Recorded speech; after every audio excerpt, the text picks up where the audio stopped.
Let's get this show on the road. Let's get this show on the road.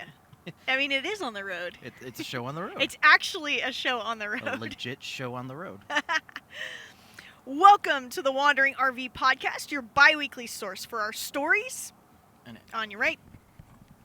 On your right. Our screw-ups.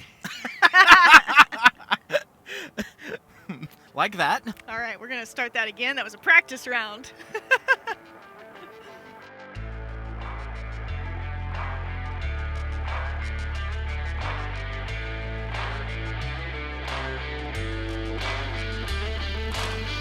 Welcome to the Wandering RV Podcast, your bi-weekly source for our stories, our screw-ups, and our successes doing the full-time RV life. I'm your host, Kara, the Wandering RV Babe, and this is my driver, Ryan. Howdy! So, where are we heading today? We are actually heading back to Texas. Hey, heading back south for the winter. Well, fall and winter, I guess. Yeah. I mean, we're coming back a little bit earlier than we originally planned, but, family. Yeah, family. I mean, we're from Texas, so we definitely hit Texas several times a year just to come back and see family and hang out, especially for the holidays. Yeah, and we did something stupid this past year, didn't we? We went to Texas in July. We did go to Texas in July, which we will talk about here in just a minute. But where are we coming from? We are coming from Iowa, and before that we were in Wisconsin. We're actually coming to you from the road, so we were all set up hands-free. Don't worry, it's super safe. But we thought, you know what, we talk in the car on our travel days because that's a lot of our weekend activities, especially when we're on the road trying to get somewhere or get from somewhere. And we thought we would just record a podcast while we're driving down the road.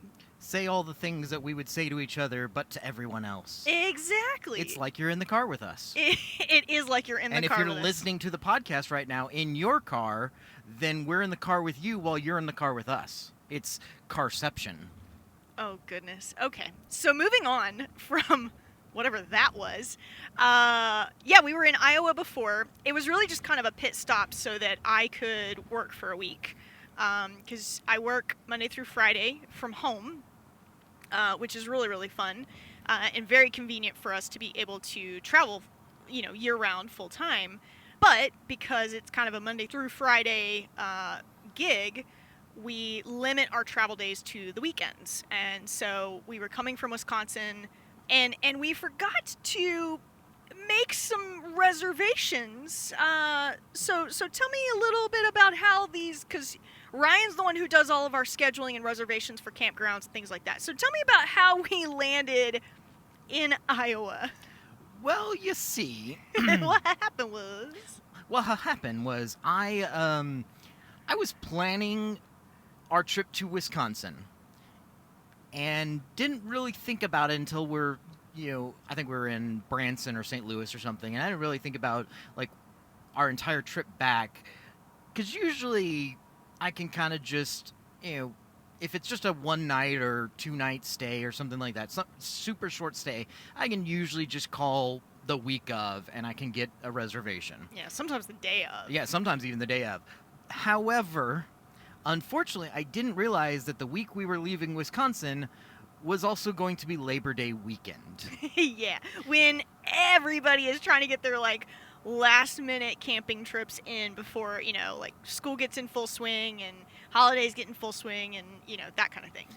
When you're on the road full-time and your work and play schedule is kind of intermixed because you're traveling, you don't really think about holidays the same way as someone who, is sitting at their home and they want to do something special for a holiday, for a Labor Day weekend when you've got some extra time off. So I don't really think about those kinds of holidays very frequently because we're constantly doing stuff different and random and enjoyable and fun. Yeah. So I didn't realize it was Labor Day weekend, so the best I could get was this very quaint casino campground for a really great rate, honestly. I was going to say it actually turned out to be really nice because we got a weekly rate, which we really like to try to get weekly or monthly rates because they're cheaper, and it gives us time to not have to go at such a quick pace. But that's actually kind of a fun fact is like maybe you're wanting to go somewhere to go explore the rest of the area, but the campground itself is not as important. Casinos often have full hookups for RVs, concrete pads. It's like a nicer spot to be at, and they're usually very reasonably priced because they're trying to just get you to go into the casino and spend your money there. And so it turned out to be a really good experience. Yeah, and we did go into the casino. We spent some money, but we broke even. We broke even. Yeah, Yep. yeah. I love playing poker games. Texas Hold'em is my favorite.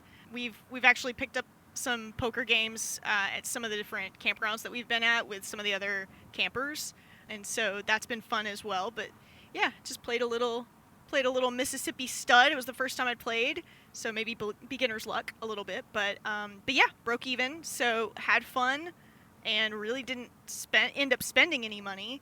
So yeah, it was a fun, just kind of thing to do. There wasn't really anything else to do in that area. But the rest of the week, we just were able to kind of chill and relax and hang out, and it was just really low-key, which was nice.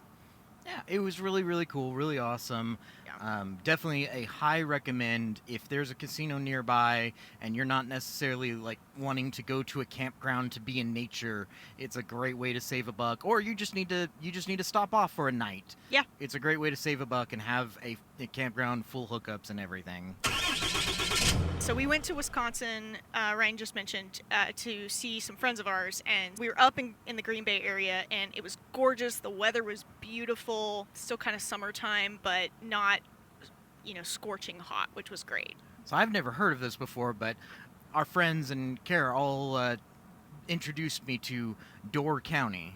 Door County is awesome. So if you've never been to Door County, it is a must-stop.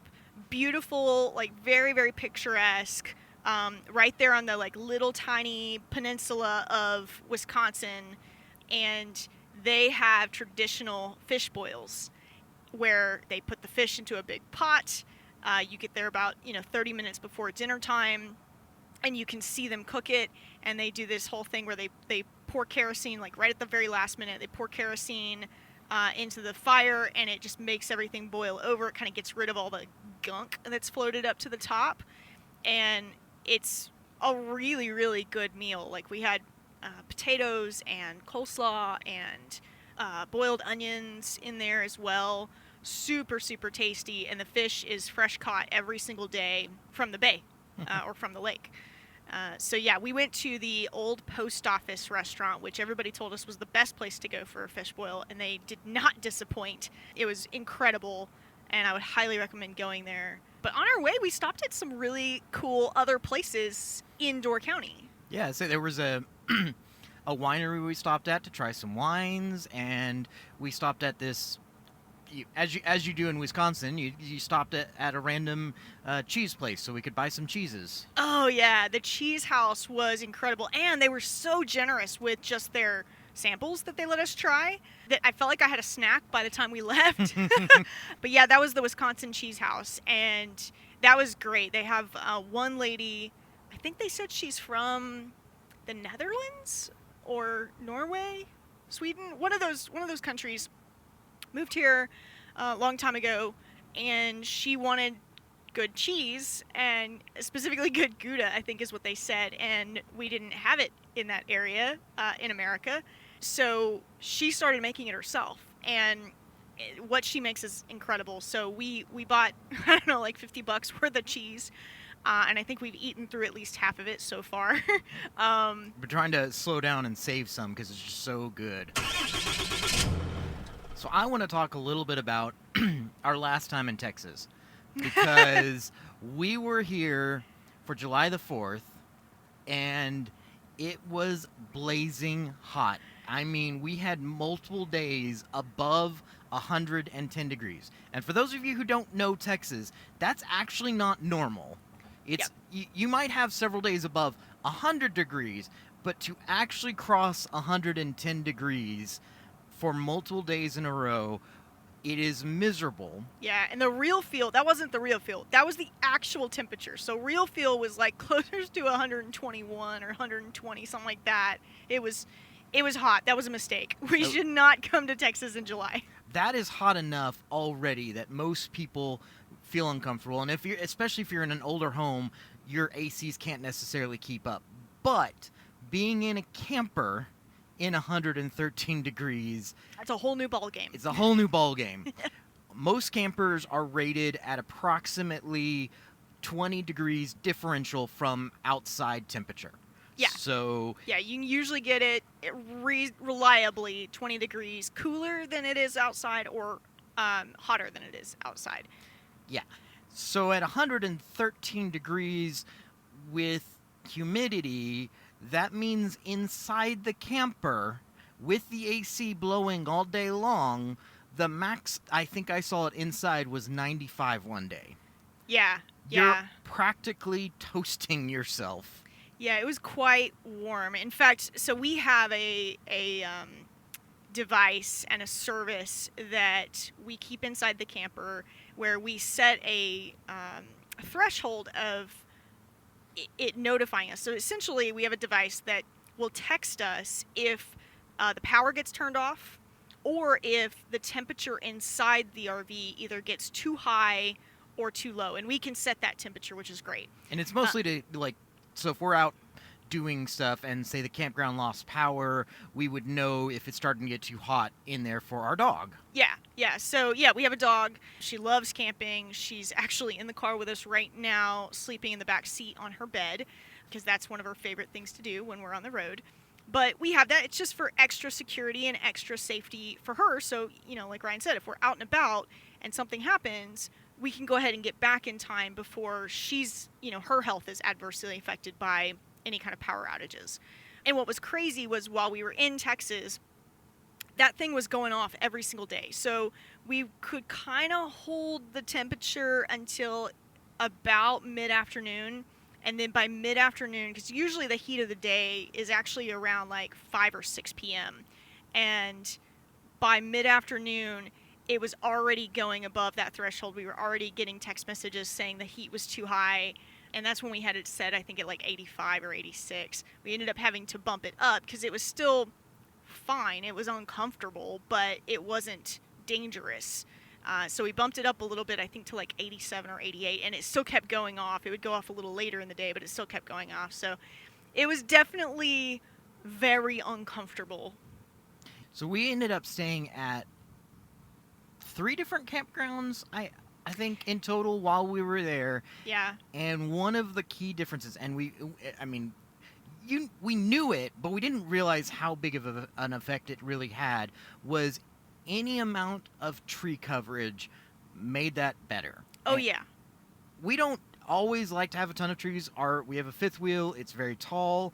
Trees sometimes get in the way, and we don't want to have the top of our camper scratched, or worse yet, have a branch that's like really sturdy take out one of our AC units. Yeah, and the other thing too is we have Starlink, and so it's helpful for us to not have a ton of shade, because then that blocks the Starlink from being able to see the satellites. And so generally we're not as big a fan of having a ton of trees, but in the heat, that is clutch. It really does make a huge difference. Like, you can save a good 10 degrees, maybe more depending on how much coverage you've got, but you could probably save 10 degrees worth of heat just by having tree coverage, especially the what is it? The western facing side. What's it? Rises? Yeah. Rises in the east, sets in the west. Yeah. So on your western side, I had to think about that. Yeah. It's been a minute. So the more trees you have on your western facing sides, the better, because that's, again, like she said earlier, 5 o'clock's where the heat is the worst. And so if you've got trees on that side, oh, it is amazing. It helps so much. Yeah. The other thing that was nice too is, so the first campground we were at was actually on the lake, which was really cool. A lot of fun. We were really close to the lake. And then the other campgrounds that we were at had pools at them. They were kind of resort style, and so they had pools, which was nice. So we would go, and even if it was just a dip in the pool for 10 minutes, that was a good way to cool your body down, kind of beat the heat a little bit. And so that's another suggestion, is find water. Find water where you can go and take a dip in the pool or take a dip in the lake and cool yourself off. I actually saw there were some other campers that got a little kiddie pool, and they had it just outside their camper and had their camping chairs right up to it so that they could just put their feet in it. Yeah, that And was I was awesome. like, that's genius. And then we would, get microfiber towels, get them wet with really cold water, and then put them on the back of our necks. So, like, all of the things that you would typically do to try to ensure that your body temperature stays below is good. But when you're camping in heat that extreme, you definitely have to be really vigilant there. Obviously, drink lots of water, things like that. Obviously, my recommendation is just Don't camp in that kind of weather. don't camp in that. Yeah, like don't be in Texas in July. Right. What was funny is we were in Florida earlier this year, and I actually looked it up while we were there. It was 113 degrees in Texas. It was 85 degrees in Florida. In Florida at the same time. At the same time, I was like, this isn't fair. Right. Like, Yeah. There's a beautiful beach over there, and instead we're in this horrible heat. Yeah. The other thing that was kind of depressing too is I love our camper because it's got really big windows, and so during the day I love to open up all the windows, and it kind of makes you feel like you have that indoor-outdoor feel, like you're still part of nature. You're not in like this little tiny container essentially, and when you're in that kind of heat though, that's where the camper itself can heat up really, really quickly. And so we had to keep all of our windows closed, which thankfully that did help quite a bit. And it's a really simple thing to do, but it was really kind of depressing to have to keep all the shades down and the windows closed. So I did feel a little bit more cramped while we were there as opposed to normally when we can just kind of open things up. Yeah, one of the tricks that my dad would do. So I've been camping my entire life. We've both been camping our entire lives, and my parents they don't full time, but they travel every summer, all summer long, really to get out of the Texas heat. What they would do though when they're camping, when it was hot, and my dad basically made his own kind of reflective. If you've ever seen those reflectors things that you put in like your window of your vehicle to kind of keep it from overheating. Well, he basically made his own using cardboard boxes and aluminum foil, and he just basically cut it and shaped it to fit exactly in each of his windows. And He's super smart. Super smart and super cheap. On your right. On my yep. Sorry, you're getting live feedback. You are getting live feedback. So one of the things, sidebar. So one of the things that I do when Ryan is driving on it, especially on a travel day and we're towing, is my job is to look for, like, make sure that we're not crossing any bridges that are too low for the height of our rig. I also look for debris in the road, and then I look for things that are on the side of the road, mostly on the right-hand side, because he's obviously on the left because he's driving, and so he can kind of monitor that a little bit more easily. But I have a better line of sight to the shoulder of the road on the right-hand side, and so I can kind of tell him if there's just like there was a minute ago, a disabled car that's on the side of the road. So that way, hopefully, he has enough time to be able to move into the other lane and completely avoid it, because we don't know, if it's an abandoned car or if there's actually somebody there who could be, opening a car door or something like that and create a safety issue. So I look for that. I look for deer, things like that. So that's kind of how we try to make sure that we stay vigilant on the road when we're driving and kind of watch each other's back, so to speak. Now back to your regularly scheduled program. So DIY Reflectix. Yeah, sorry, I'm gonna bring up the brand. I was gonna tell the story before I brought up the brand, but yeah, he basically beat you to the punch. He took old cardboard boxes, cut them to fit in each of his windows exactly, and then covered one side in aluminum foil just to kind of reflect the sun out, and it makes a huge difference. It works really well. It works so well that there's now a company that will make these for you called Reflectix. Yes, they will make them for you, and I don't know, like, I haven't actually used the Reflectix themselves. We've always done DIY Reflectix, but I think you can get them custom sizes and things like that for most campers. People put them in their homes sometimes too, but they work really, really well to help kind of keep the heat out and reflect it back outside of the camper. So that is another tip or tidbit of, if you are going to be camping in the heat, or like this year when we had record heat just going all the way through the country, even up in the north, those are definitely things to consider. We can't tell you any good or positives with the Reflectix brand because we don't own them. But if you want to do it DIY yourself, just grab an old Amazon box or whatever you've got lying around and cover it in aluminum foil, and that will be an amazing way to save some heat and give your ACs a break. Yeah, I was worried about our ACs because they were running constantly during the day, but thank goodness in the evenings and overnight they did cycle and they were able to take a break, and man, they kept going. I was really worried that one of them was going to just stop, and so the insulation is still working really well, and we fared better than I think we would have had circumstances not lined up as well as they did, but it was still really hot and miserable. So I've decided I think we are starting to become road snobs.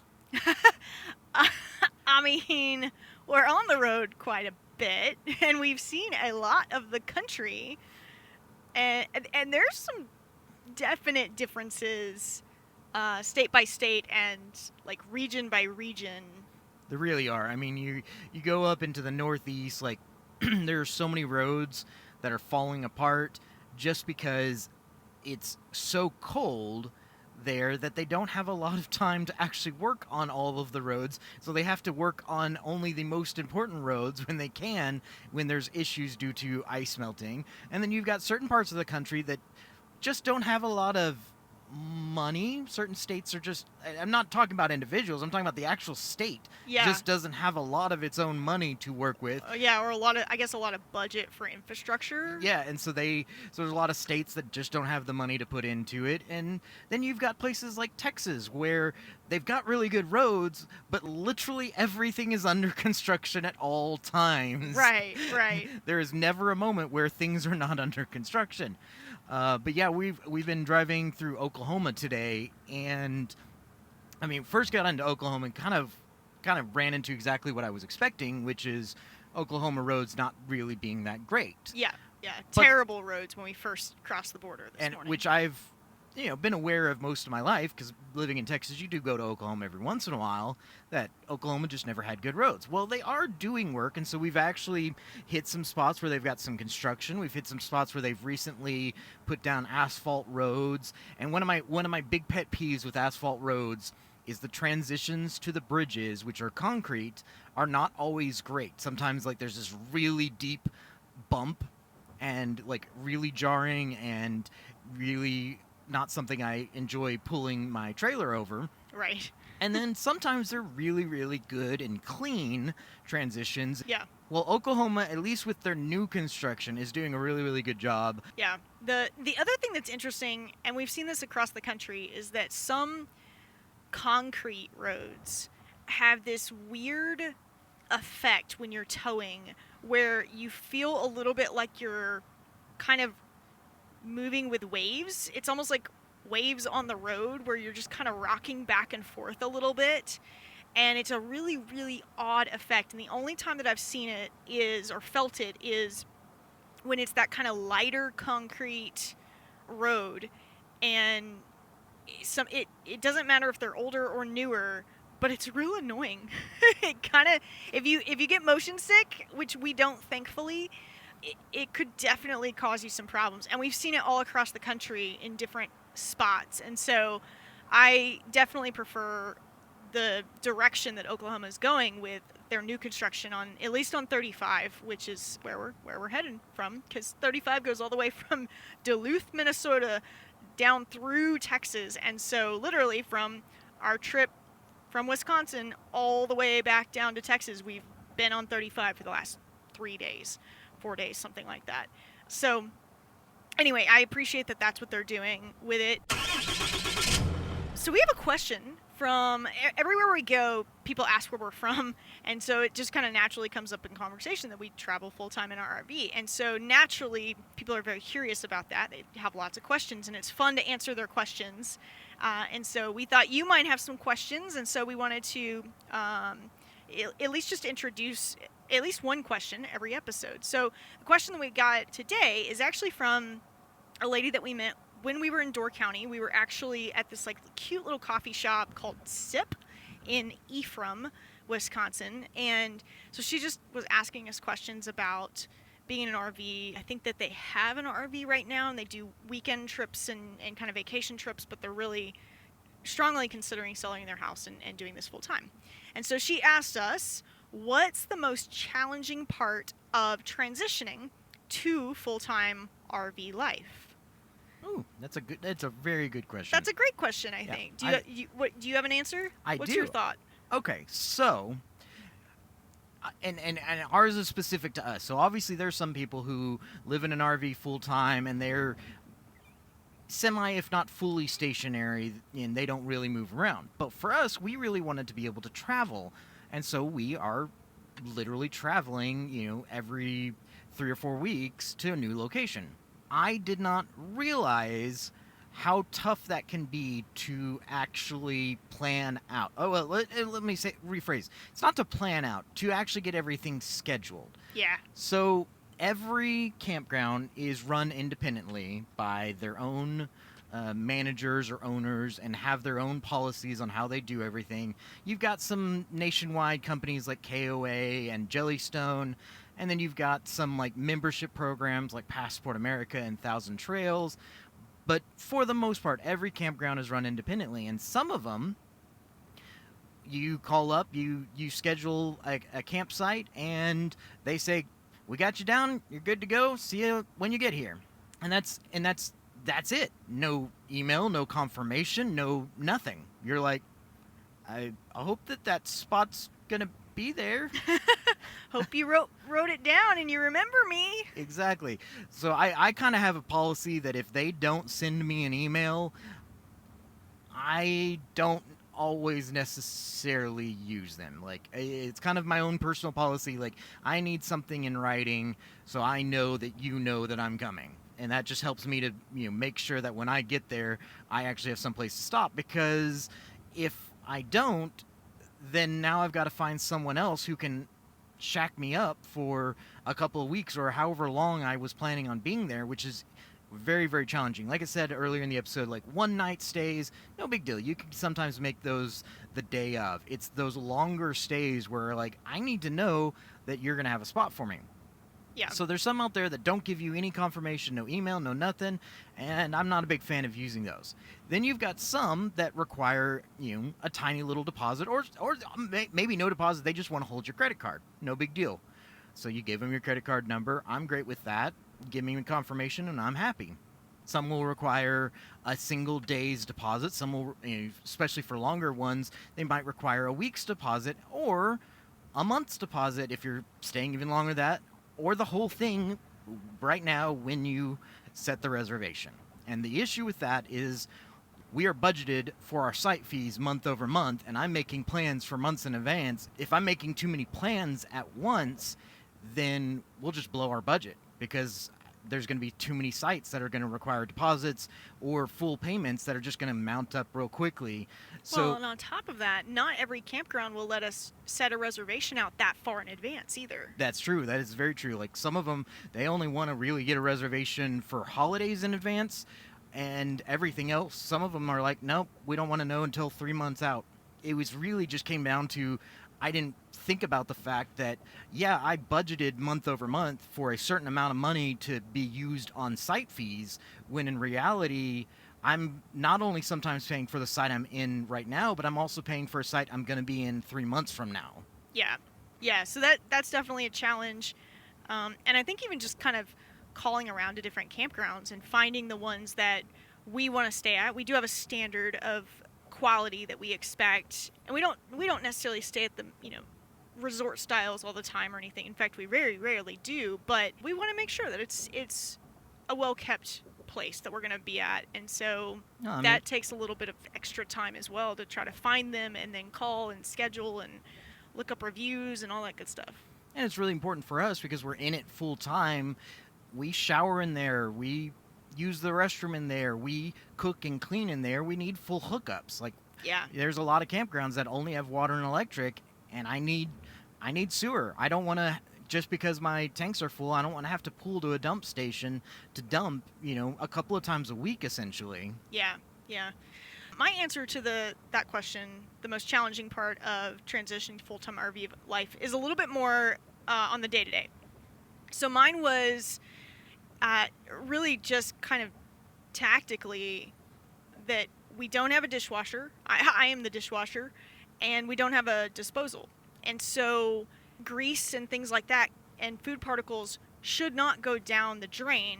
And granted, in a sticks and bricks house, you don't want to pour grease down the drain either.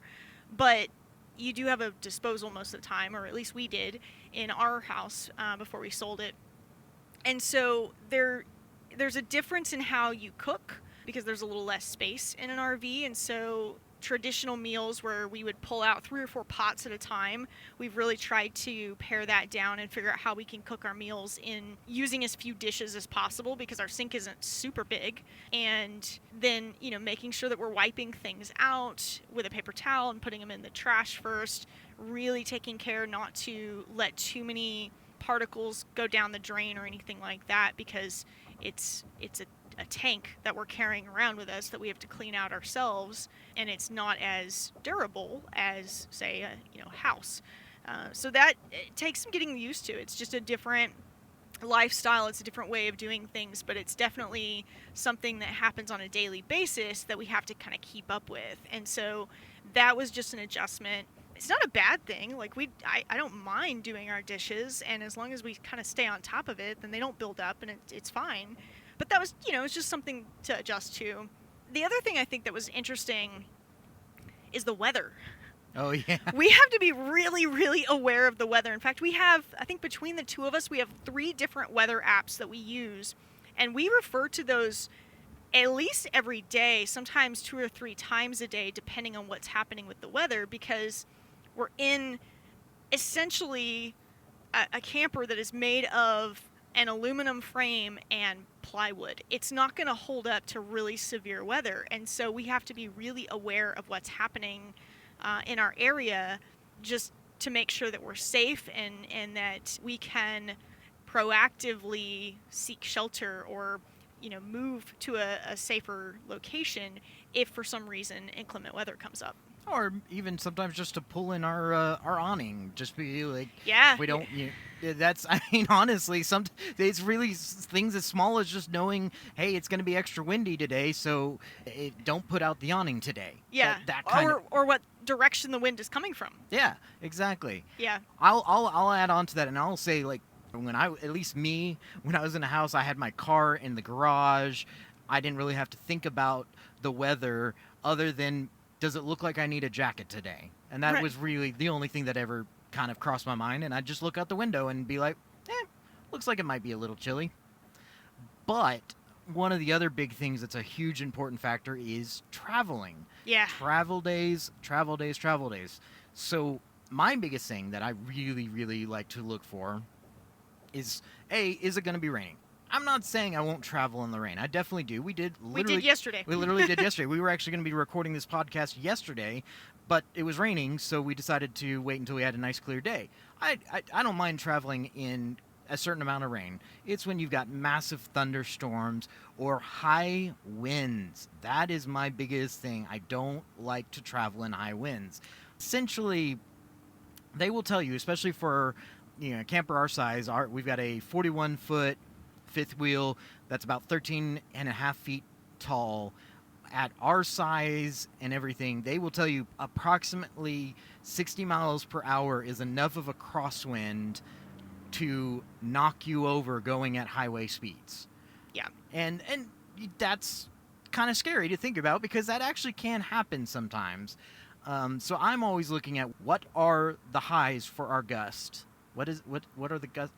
What is the wind speed gust highs? I don't even know how to say that. What are the wind speeds plus the speed of wind gusts? And what direction? Yeah. Today we're traveling due south pretty much. The wind is on our tail. The wind is coming from the north heading due south. Which is perfect because it gives us a nice tailwind. Basically, it really just comes down to the fact that weather matters in a lot more ways than it would ever matter in a regular sticks and bricks home. I think that was a fun question to answer. Hopefully that helps everyone out. But thanks for listening to this episode. We were super excited to kick off this podcast, so hopefully this was really fun to listen to and give some good tips and tricks and things to learn from our mistakes. But we'd love to stay connected. So follow us on Instagram at WanderingRVBabe, or email us a question or travel ideas or comments at podcast@WanderingRVBabe.com. We'll see you next time. Peace.